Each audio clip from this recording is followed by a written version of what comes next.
Shalom bagi kita semuanya, Bapak, Ibu, Saudara-saudari yang dikasihi Tuhan Yesus Kristus. Sebelum kita mendengarkan kebenaran firman Tuhan, kita terlebih dahulu bersatu di dalam doa. Kita berdoa. Kasih karunia dan damai sejahtera kiranya menyertai kamu sekalian, di dalam nama Allah Bapa dan nama anaknya Tuhan Yesus Kristus. Amin. Bapak, Ibu, Saudara-saudari yang dikasihi Tuhan Yesus Kristus, mari kita dengarkan kebenaran firman Tuhan yang menjadi perenungan bersama bagi kita pada hari ini, Senin tanggal 9 Mei tahun 2022. Kebenaran firman Tuhan yang tertulis dalam surat Efesus pasal yang ke-6 ayat yang ke-15. Demikian pembacaan firman Tuhan. Kakimu berkasutkan kerelaan untuk memberitakan Injil damai sejahtera. Kalau di bahasa Batak dikatakan marsipatu ma patmuna lahomak karinggacon barita nauli pardamaiani. Demikian pembacaan firman Tuhan. Bapak, Ibu, Saudara-saudari yang dikasihi Tuhan Yesus Kristus, perlawanan antara kekuatan baik dan kekuatan jahat sudah menjadi keyakinan dari berbagai agama kuno. Peperangan itu dianggap dilakukan oleh dua kekuatan yang saling bersaing dan saling menghancurkan. Ada yang berkeyakinan bahwa dari pertempuran tersebut, kebaikanlah yang akan keluar sebagai pemenang. Walau sebagian juga berkeyakinan bahwa tidak ada kekuatan yang menang atau kalah. Peperangan akan selalu atau terus-menerus terjadi. Berkaitan dengan hal ini, bahwa banyak juga orang Kristen yang melihat peperangan rohani yang dialami orang Kristen juga demikian halnya. Seolah-olah Allah dan iblis menjadi pihak yang terus berseteru tanpa henti saling menghancurkan. Dalam kehidupan sebagian orang percaya, peperangan rohani hanya dianggap sederhana. Peperangan rohani seolah-olah hanya peperangan antara Allah dan iblis, di mana orang-orang Kristen hanya menikmati kemenangan Allah tanpa berperan apa-apa.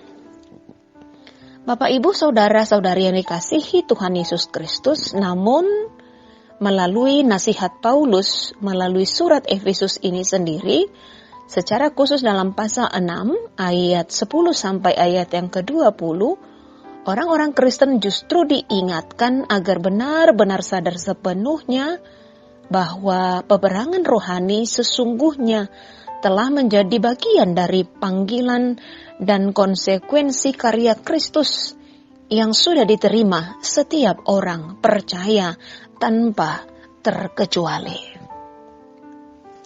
Mengapa orang percaya berada dalam peperangan rohani?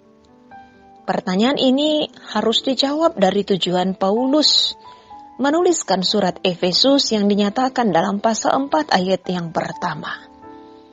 Sebab itu aku menasihatkan kamu, aku orang yang dipenjarakan karena Tuhan, supaya hidupmu sebagai orang-orang yang telah dipanggil berpadanan dengan panggilan itu.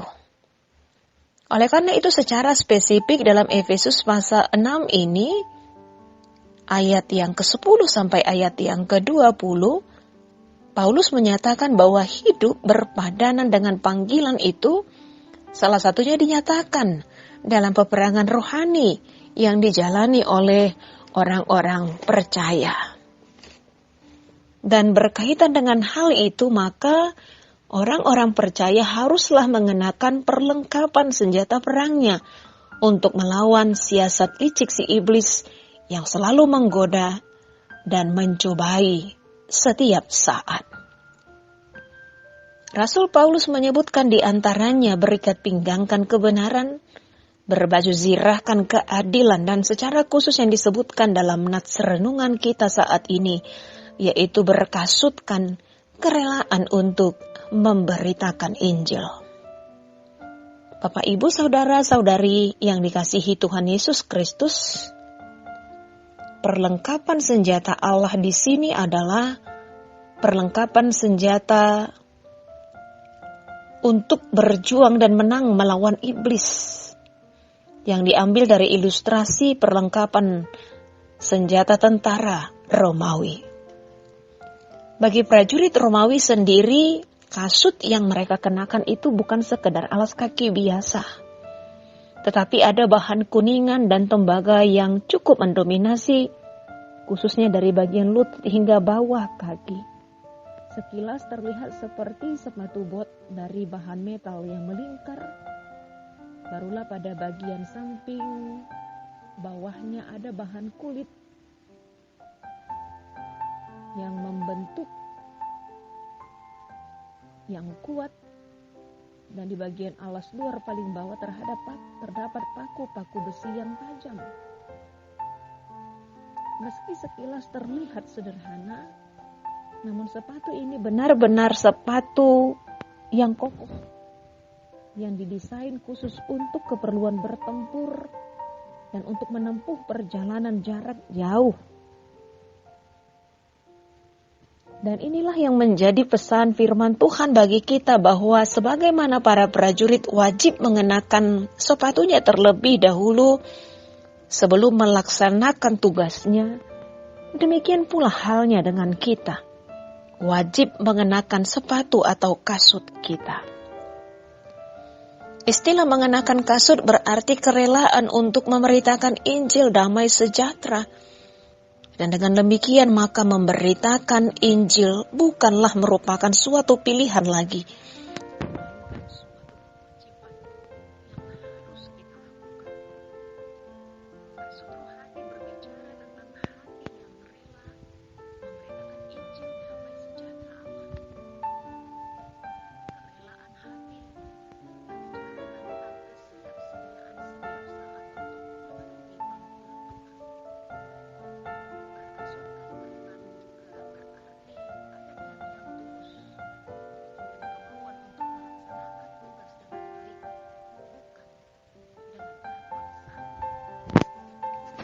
Bapak, Ibu, saudara-saudari yang dikasihi Tuhan Yesus Kristus, kerelaan memberitakan Injil bukan hanya bersaksi melalui khotbah saja, membacakan Alkitab atau melafalkan nats Alkitab bagi orang lain, akan tetapi juga dengan menunjukkan keteladanan, sikap, dan pribadi yang memiliki integritas dalam menjalankan setiap tugas-tugas kita.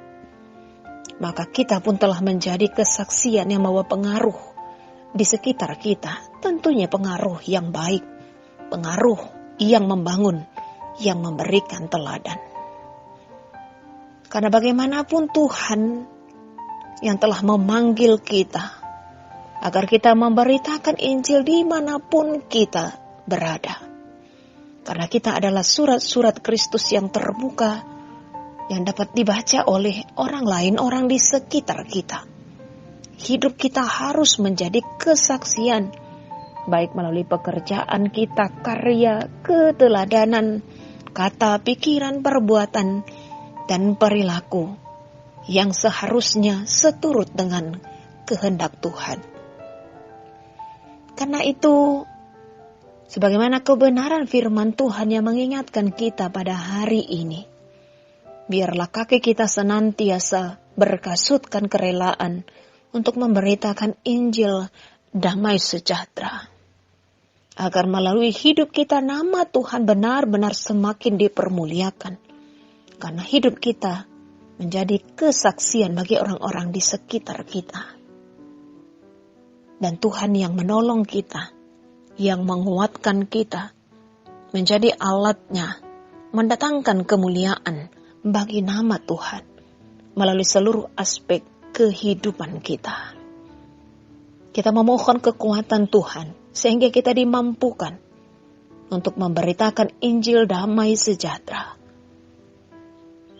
yang memberikan sukacita, yang memberikan kebahagiaan, dan nama Tuhan semakin dipermuliakan melalui hidup dan kehidupan kita.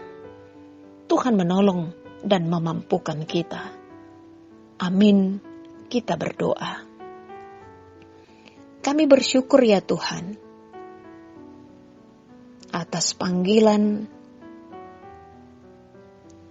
bagi setiap kami, agar kami benar-benar dengan keterbukaan hati, kerelaan yang sungguh untuk memberitakan Injil damai sejahtera.